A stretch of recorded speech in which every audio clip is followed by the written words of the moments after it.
Avis vascular centre మన దేశంలోనే the best varicose vein hospital. Suman TV ప్రేక్షకులకు నమస్కారం. ప్రస్తుతం మనతో పాటు ఉన్నారు సుప్రసిద్ధ జ్యోతిష్య వాస్తు పండితులు బ్రహ్మశ్రీ డాక్టర్ నాయకంటి మల్లికార్జున శర్మ గారు. వారితో మాట్లాడి అక్టోబర్ 1 నుంచి 15 వరకు మకర రాశి వారి రాశి ఫలాలు వారి మాటల్లో విందాం. గురువు గారు నమస్కారం. నమస్కారం. మరి మకర రాశి వారి రాశి ఫలం గురించి తెలియజేస్తారా? తప్పకుండా అమ్మా. ఓం శ్రీ గురుభ్యో నమః. ఓం శ్రీ మహాగణాధిపతి నమః. మకర రాశి సహజంగా ఎలా ఉంటుందంటే, ఆలోచనలు తీసుకోవటంలో మకర రాశి వాళ్ళు సరైన సమయంలో సరైన నిర్ణయం తీసుకోలేరు. అంటే కొన్ని ఎలాంటి నిర్ణయాలు ఉంటాయంటే, అదృష్టం అనేది తలుపు తడుతూ ఉంటుంది. అదృష్టం లక్ష్మీదేవి వచ్చేటప్పుడు ఆ తలుపును తీసి ఉంచాలి, మూసేయకూడదు. అదృష్టం అనేది ఎక్కడొక్కడ వస్తూ ఉంటుంది.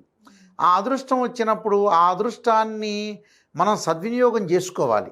ఎక్కడైతే అవకాశాలు అనేవి దొరుకుతాయో ఆ అవకాశాన్ని సద్వినియోగం చేసుకోవడం చాలా ఇంపార్టెంట్. వీళ్ళు చేసుకోలేరు మకర రాశి వాళ్ళు. ఈ మకర రాశి వాళ్ళు ఏంటంటే, ఆలోచన అనేది ఒక విధంగా కొన్ని మార్పులు జరుగుతుంటాయి. అంటే ఏదో ఆలోచన చేస్తుంటారు, ఏదో జరిగిపోతుంటుంది. అలాంటివి కాదు. వీళ్ళ యొక్క క్యారెక్టర్లో ఏంటంటే, కొద్దిగా అనాలిసిస్ చేసుకొని లైఫ్ని ఒక ప్రణాళికాబద్ధంగా రూపొందించుకోలేరు. ఒక స్టాండర్డ్, ఒక ప్లాన్ చేసుకోలేరు. ఒక స్టాండర్డ్ మనం ప్లాన్ చేసుకున్నాం అనుకోండి, ఆ రూట్లో వెళ్ళిపోవచ్చు. అంటే ఏదో ఆలోచన చేస్తారు, ఏదో ఒక మెస్మరైజింగ్లో వెళ్ళిపోతారు, ఊగిసలాడుతుంటారు. ఊగిసలాట అంటే ఏంటంటే, ఎక్కడొక్కడ బెండ్ అయిపోతుంటారు ఇలాగ ఇటో అటో. అంటే ఎవరు చెప్పిన మాట అయినా కూడా రైట్ అనే స్థితిలో ఉంటారు ఎక్కువ పర్సన్స్. అంటే ఒక 10 మెంబర్స్లో 5-6 మెంబర్స్ బెండ్ అయిపోతుంటారు వాళ్ళు. అంటే వాళ్ళ యొక్క క్యారెక్టర్లో ఏదైతే ఆ క్యారెక్టర్ అనుసరించి అటు ఇటు ఎలా ఉంటారంటే, జస్ట్ ఇలా మోల్డ్ అవుతుంటారు వాళ్ళు. అంటే కొన్నాళ్ళు ఈ వ్యక్తి మీద ఆకర్షణ జరిగిందనుకోండి, తర్వాత ఆ వ్యక్తి యొక్క ఆకర్షణ తగ్గిపోయి ఇంకోళ్ళ మీద వ్యక్తి ఆకర్షణ. ఒక అమ్మాయి కానీ అబ్బాయి కానీ వీళ్ళ జీవితంలో కూడా, అంటే ఒక కంపెనీ పెట్టేటప్పుడు ఆ బిజినెస్ బాగుందని కొన్నాళ్ళు అనుకుంటారు. ఒక 6 నెలల తర్వాత ఇంకో బిజినెస్ బాగుందని అనుకుంటారు. ఒక ఉద్యోగంలో చేరతారు, దీనికంటే ఇది బాగుంటుంది అంటే ఒక స్థిరమైన వ్యక్తిత్వం అనేది ఉండదు, నిలకడ ఉండదు. అది కొంతమందిలో ఉంటుంది. అంటే అందరిలో అని కాదు, అందరిలో పాసిబిలిటీ ఒక 10 మెంబర్స్లో 5 మెంబర్స్ ఉంటుంది. ఆలోచన సరళిలో కూడా మార్పులు జరగాలి. అంటే రాస్యాధిపతి శని కాబట్టి వాళ్ళ ఆలోచన విధానం వేరుగా ఉంటుంది. అంతే. కొంతమందికి కుళ్ళు కుతంత్రం ఓర్చలేని వాళ్ళు, రకరకాల వ్యక్తులు ఉంటారు. అందరికీ ఉందని కాదు, అందరికీ ఉందని మకర రాశిలో పుట్టిన వాళ్ళందరికీ కాదు. వాళ్ళ బర్త్ చార్ట్లో మళ్ళీ మారచ్చు. నేను చెప్పే ఫలితాలు కూడా మార్పు జరిగి మంచి వాళ్ళు అయి ఉండొచ్చు కూడా. అలాగా ఈ మకర రాశి వాళ్ళు కొద్దిగా ఈ గోచారం అనేది ఏంటంటే సూచన. రాశి ఫలాల్లో బర్త్ చార్ట్ వేరు, బర్త్ చార్ట్ అంటే మనం పుట్టినప్పుడు ఉన్న చార్టు.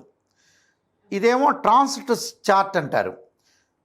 అంటే what is the difference between birth chart and transit chart అంటారు. దీనికి డిఫరెన్స్ ఏమిటి? బర్త్ చార్ట్ అనేది ఏంటంటే లైఫ్ లాంగ్ చెప్పేది.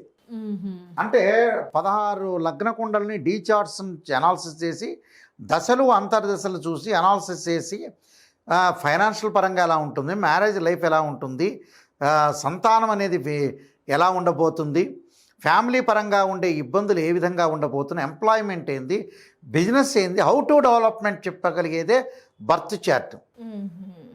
ట్రాన్సిట్ సిస్టమ్ రిప్రజెంటివ్ చేసేది ఏంటి? సూచనలు. This is the indication. ఎలా అంటే ఈ నెలలో ఈ 15 రోజులు నేను ఏ విధంగా ఉండాలి, నా క్యారెక్టర్ని ఎలా మలుచుకోవాలి. బంధువులు వచ్చి గొడవ చేస్తారా, అప్పులోళ్ళు వచ్చి గొడవలు చేస్తారా, ఫ్రెండ్స్ గొడవ చేస్తారా, భార్య గొడవ చేస్తుందా, భర్త గొడవ చేస్తారా, మనం చేస్తున్న ఎంప్లాయ్మెంట్లో ఎవరెవడు ఎలా వస్తారు, ఎలా బిహేవియర్ చేస్తారు, ఆ బిహేవియర్లో నేను ఎలా ఉండగలగాలి, నేను ఎలా మానసికంగా బలంగా ఉండాలా, స్ట్రాంగ్గా ఉండాలా, నాకేమైనా యాక్సిడెంట్ జరుగుతాయా, హెల్త్ పరంగా ఉండే ఇష్యూస్ను నేను ఎలా కాపాడుకోవాలి, ఎలా సేవ్ చేసుకోవాలి, ఆ సేవ్ ఎలా చేసుకోవాలని రిప్రజెంటివ్ చేసేది, ఇండికేషన్ చేసేదే ట్రాన్సిట్ సిస్టమ్. అది ట్రాన్సిట్ సిస్టమ్. అంటే దీనికి దానికి లాట్ ఆఫ్ డిఫరెన్స్ ఉంది. Come to the point. అసలు రాశి ఫలాల్లోకి వద్దాం. రాశ్యాధిపతి అయిన శని తృతీయ స్థానంలో ఏదైతే వక్రస్థితిలో ఉన్నాడు, రెట్రోగ్రేడ్లో ఉన్నాడు. ఈ రెట్రోగ్రేడ్లో ఉన్న శని వల్ల ఏం జరుగుతుందంటే, కుటుంబ పరంగా ఇబ్బందులు కలగకుండా చూసుకోవాలి. అంటే వైఫ్ అండ్ హస్బెండ్ రిలేషన్లో డిఫరెన్స్ ఆఫ్ ఒపీనియన్స్ లేకుండా సర్దుబాటుతనం. భార్య ఒక మాట అంటే భర్త సర్దుబాటు చేసుకోవాలి. భర్త ఒక మాట అంటే భార్య సర్దుబాటు చేసుకోవాలి. అంటే ఇంకా సర్దుబాటు చేసుకోలేకపోతే చెవుల్లో దూది పెట్టుకోవాలి, ఏమన్నా అంటున్నా కానీలే అనుకోవాలి. అంటే లౌకిక భావంతో వెళ్ళటం చాలా ఇంపార్టెంట్. ఇక్కడ ఫ్యామిలీ పరంగా ఇబ్బందులు లేకుండా చూసుకోవటం చాలా మంచిది. అలానే వీళ్ళకి మకర రాశి వాళ్ళకి వ్యయాధిపతి తృతీయాధిపతి అయిన గురువు షష్టమ స్థానంలో ఉన్నాడు. శుక్రగ్రహం వల్ల డబ్బు వస్తుంది వీళ్ళకి, కానీ గురువు వల్ల ఏంటంటే డబ్బు తగ్గి ఏదో రకమైన అనవసరమైన ఖర్చులు. ఓకే, అసలు అనవసరమైన ఖర్చు అంటే రకరకాల ఖర్చులు ఒక్కొక్కళ్ళు ఖర్చు పెడుతూ ఉంటారు. అనవసరమైన ఖర్చులకు కొంత పొదుపు చేసుకొని దేనికి ఖర్చు చేసుకోవాలో చూసుకొని ముందుకు వెళ్ళాలి. విద్యార్థులు వేరేవన్నీ కూడా వ్యాపకాలను తగ్గించుకొని చదువు మీద కాన్సన్ట్రేషన్ చేయాలి. అదొకటి నెంబర్ 1 పాయింట్. అయితే ఈ రాశి వాళ్ళకు వచ్చేటప్పుడు కుజుడి యొక్క ప్రభావాన్ని మనం చూసుకునేటట్టయితే కుజుడి యొక్క ప్రభావం వల్ల కొన్ని పనులలో ఆలస్యం కావటం ఒకటి, వేరే వాళ్ళతో తగాదలు, అనవసరమైన వివాదాలు, ఆర్గ్యుమెంట్స్ రాకుండా చూసుకోవాలి. లౌకిక జ్ఞానంతో ప్రపంచంలో ఉన్నాం కాబట్టి, సంఘంలో ఉన్నాం కాబట్టి ఆ సంఘంలో ఒక్కొక్కడికి ఒక్కొక్కటి ఇష్టం. ఆ ఇష్టాన్ని మనం సరే ఇది మంచిదే అనుకోవాలి. ఒకడికి బెండకాయ కూర అంటే ఇష్టం, ఒకడి వంకాయ కూర అంటే ఇష్టం లేదు, సర్లే ఓకే అంటాం.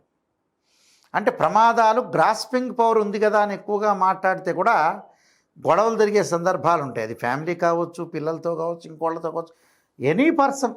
కాంట్రవర్షన్ లేకుండా కాంప్రమైజింగ్ ఇస్ బెస్ట్ పాలసీ. ప్రపంచంలో ఉన్న పాలసీ ఎల్ఐసి పాలసీ కంటే గొప్ప పాలసీ ఇదే. అడ్జస్ట్మెంటే పెద్ద పాలసీ. అది భగవంతుడు కూడా యాక్సెప్ట్ చేసేదే ఇదే పాలసీ. ఆ పరమేశ్వరుడైనా, బ్రహ్మ అయినా, విష్ణువు అయినా, గణపతి అయినా ఎవ్వరూ వచ్చి ఇక్కడికి వచ్చి ఇది కాదు అని చెప్పలేరు. పరమేశ్వరుడే మన సుమన్ టీవీకి వచ్చినా కూడా రైటే నాయకంటి గారు చెప్పింది అనే పాయింట్కి వస్తుంది. అడ్జస్ట్మెంట్ అయితే ఇప్పుడు మాట బాగుంటే ఊర్లైన ఏలొస్తుంటారు చూసారా, లౌకికం ఉంటే ప్రపంచాన్ని మొత్తం ఏలొచ్చు. చాలా జాగ్రత్తగా ఉండాలి మనిషి, ప్రతి విషయంలో కూడా ఆచితూచి అడుగు వేసి జాగ్రత్తగా ఉండాలి. అలానే బుధుడి యొక్క ప్రభావం వల్ల వీళ్ళకి నూతన వ్యాపారం విషయంలో కొద్దిగా వ్యాపారాలు పెట్టకూడదు. ఉద్యోగపరంగా ఇబ్బందులు కలిగే సూచనలు కూడా ఉంటాయి. ఈ రాశి వాళ్ళకి ఇబ్బందులు కలగకుండా చూసుకోవాలి. వీళ్ళు ఎక్కడైతే ఇబ్బందులు కలుగుతుంటే ఆ ఇబ్బందుల విషయంలో కూడా కొంత జాగ్రత్తగా ఉండి, ఎక్కడైతే అన్ని రహస్యాలు కూడా ప్రతి వాళ్ళకి చెప్పి ఉండకూడదు. ఏ రహస్యం చెప్పాలో ఏ మనిషికి ఆ మనిషి యొక్క క్యారెక్టర్ని బట్టి ఆ రహస్యం మాత్రమే చెప్పాలి. అన్నీ విప్పకూడదు, పుస్తకం ఇప్పినట్టు ఇప్పకూడదు. కొన్ని మనుషులకి చెప్పాలి, కొన్ని మనుషులు ఇప్పుడు కొంతమంది ఉంటారు నిజంగా చెప్పేవాళ్ళు, కొంతమంది ఉంటారు ఇలా సలహా చేయండి, ఇలా చేయండి బాగుపడతారు. ప్రతివాడు కొంతమందికి చెబితేనేమో వాళ్ళు ఏం చేస్తారు, వెటకారం చేస్తారు, అవమానిస్తారు, క్రిటిసైజ్ చేసే అవకాశాలు ఎక్కువ ఉంటాయి. కాబట్టి ఏది కూడా జీవితంలో క్రిటిసైజ్ చేయకూడదు. మనిషి బతికేది లేదు, పెట్టేది లేదు, జస్ట్ మనం పాత్రధారులం, పాత్ర ముగించుకొని వెళ్ళిపోవటం. అయ్యా సూపర్ స్టార్ కృష్ణ గారు వచ్చారు, ఇది ఫిలిం అయిపోయింది, ఈయన ఇంటికి వెళ్ళిపోయాడు. మెగాస్టార్ చిరంజీవి గారు వచ్చారు, ఈ డ్యాన్స్ చేశారు, ఈ పాత్ర అయిపోయింది, ఆ వారు ఇంటికి వెళ్ళిపోతారు. అంతే. ఈయనేమో మహేష్ బాబు గారి దగ్గరికి వెళ్తారు, ఈయనేమో రామ్ చరణ్ గారి దగ్గరికి ఇంటికి వెళ్ళిపోతాడు. అంతే. అంటే పాత్ర ఏదైతే ఉంటుందో మనం ముగిసిపోతుంది, ఆ పాత్రలో ఏదైతే ఉంటుందో మనం జీవిస్తాం అయిపోతుంది. మనిషి యొక్క ఆలోచన, హుందాతనాన్ని, మాట్లాడే విధానాన్నే మోటివేషన్ అంటారు. ఆ మోటివేషన్ చాలా ఇంపార్టెంట్, చేసుకొని ముందుకు వెళ్ళిపోవాలి. అలానే గ్రహాలు మనకు అనుకూలంగా లేదంటే మనం జాగ్రత్త పడాలి, సేవ్ కావాలి. అందువల్ల కొన్ని ప్రత్యేకంగా రెమెడీస్ చేసుకొని ముందుకెళ్తే వీళ్ళకి మంచి జరిగే అవకాశాలు ఎక్కువ. మరి మకర రాశి వారి రెమెడీస్ కూడా తెలియజేస్తారా గురుగారు? శని యొక్క ఆరాధన చేయాలి. శనివారం రోజున నల్లని ద్రాక్షారసంతో అభిషేకం చేయాలి. అలానే ఆరోగ్యపరంగా ఇబ్బందులు కలుగుతాయి కాబట్టి శరీరే జర్జరీభూతే వ్యాధిగ్రస్తే కలేప్రే ఔషధం జాహ్నవీతోయం వైద్యో నారాయణ హరి అంటారు. అంటే ఏమిటి? ఆరోగ్యపరంగా ఇబ్బందులు కలగకుండా చూసుకోవాలి.